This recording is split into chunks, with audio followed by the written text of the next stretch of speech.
Hi, welcome back. Today we're looking at comparative advantage and trying to decide, when it comes to trade, which trade partner should focus on which product.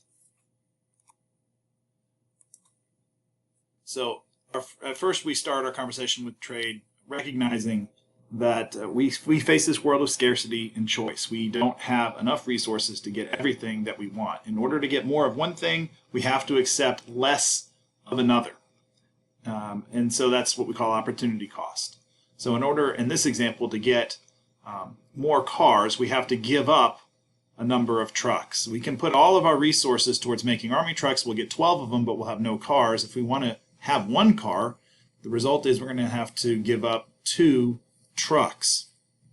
And then similarly, if we wanted to go from point B to point C, if we wanted to increase our output from 1 car to 2 cars, then we would have to give up 4 trucks in order to make that happen.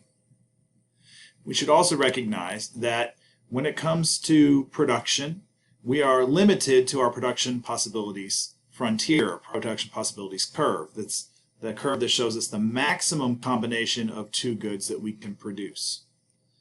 A point like point B is what we call efficient, meaning I can't make more of one thing without making less of another. Point like point F, we would say that that is inefficient. That is, I can be making more trucks and cars at the same time. I could go from point F to point C. I could go from 4 trucks to 6 while still increasing my production of cars from about 1.5 to 2. But then we've got point E, and we would say that this point is not possible, certainly not in the long run.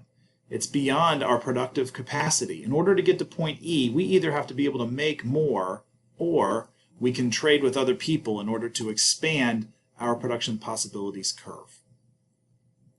Now the question is, if we're going to trade with another country, we have to decide whether we're going to focus on army trucks or are we going to focus on the production of cars.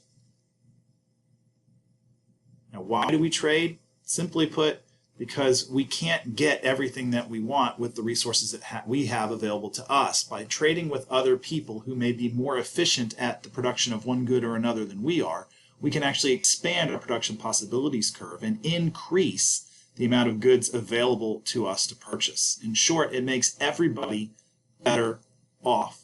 Trade improves the outcome for both the manufacturer and the buyer of a product. So both sides benefit from an agreement, and that's why we trade. So let's look at an example of how this works and how to solve a problem related to comparative advantage. So we'll look at this question: should LeBron James mow his own lawn? I mean, the short answer is probably not. He's got a lot of other things going on in his life. The opportunity cost to him of mowing his lawn is pretty significant. If he chooses to mow his lawn, he can't go out and play a basketball game. He's getting paid a whole lot of money to play basketball. So it would be in his best interest to pay somebody else to mow his lawn, presumably. So let's look at an example. Let's meet 2 people, Lonzo and LeBron, both of whom play basketball, both of whom could mow their own lawns. The question is, which one of these 2 should focus on basketball and which of the other 2 should focus on mowing the grass? So we look at a table like this, we say, all right, in an 8-hour work day, how many lawns can LeBron cut? How many meals could he make in that 8-hour period? And we can look at Lonzo. How many lawns could he cut? And how many meals could he produce in that 8-hour period? And so we see the data. And we say, okay, fine. We can tell that we have what's called an absolute advantage in the creation of meals. Who makes more meals during that 8-hour day? The answer is LeBron makes more meals. He has what's known as an absolute advantage. He is better. He makes more than Lonzo does. And if we look at lawns, who has the absolute advantage? The answer again is LeBron. He mows more lawns in a day than Lonzo could. Right? If LeBron focuses his entire efforts on mowing lawns, he'll produce twice as many as Lonzo does. But that's not what helps us decide whether to trade or not. What we're looking at is who is the most efficient, who has the lower opportunity cost. Because the person who has the lower opportunity cost can produce them more cheaply, and that frees up resources to produce more of the other good. So we need to calculate their opportunity costs. The way to calculate their opportunity costs is to keep in mind this little phrase, we give up something in order to get down with what we want.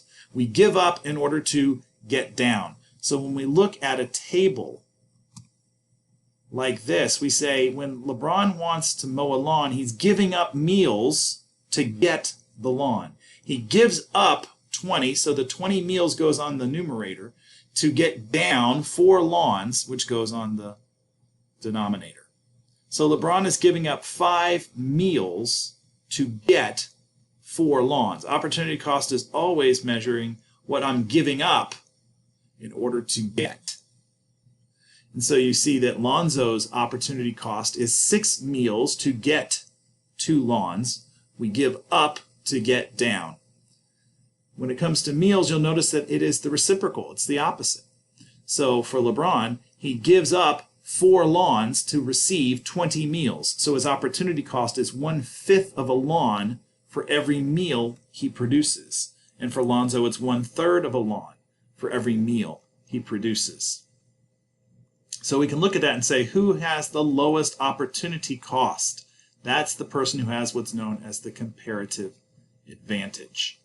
And so in the case of mowing lawns, we look and we say Lonzo is giving up 3 meals, whereas LeBron gives up 5. If we consider opportunity cost to be a price, we say which of these two can buy lawns at the lowest cost or the lowest price. And in this case, Lonzo gives up less. He only has to pay 3 meals to get a lawn, whereas LeBron pays 5. So we would say that Lonzo has a comparative advantage in the production of lawns. He doesn't produce as many as LeBron, but he does it with less cost. And when we look at meals, we say that LeBron has the comparative advantage because he's only giving up 1/5 of a lawn to make a meal, whereas Lonzo is giving up 1/3 of a lawn to make a meal. So LeBron can buy meals at a lower cost. It frees up resources for him.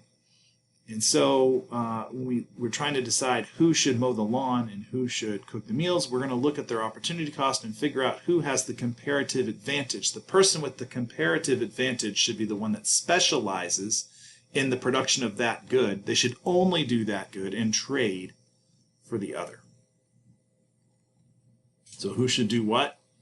Looks like from the table that LeBron should be cooking meals and Lonzo should be cutting the lawn. Now, another concept is the terms of trade. How much should they pay for these things? See, LeBron's going to be relying on Lonzo to cut his grass, so LeBron's going to have to pay him something. And Lonzo's relying on LeBron to cook his meals. He's going to have to pay him something. And so we're looking for what's an appropriate price. And we say that the terms of trade, if we're looking for an appropriate price, it always falls between the two opportunity costs. A reasonable price is always between the two opportunity costs. And so when it comes to mowing a lawn, we would say that a reasonable price would be anywhere between 3 meals and 5 meals for every lawn cut. Why is that true? Well, if LeBron mows his own lawn, he's going to be giving up 5 meals. But if Lonzo mows his lawn, then LeBron only has to give up 4 meals. So that means that LeBron is actually gets his lawn cut and gets to keep a meal. He gets more than what he would have had before. And if Lonzo doesn't mow his lawn and decides to just make meals instead, he only gets 3 meals for his time. But now, if he chooses to mow LeBron's lawn, he'll end up with 4 meals than before. Lonzo has more food than he would have before by choosing to mow LeBron's grass. So the result here is that both sides are better off than they were before. Trade benefits both of them. That's an example of what we call an output question. There are other types of questions, we call them input questions.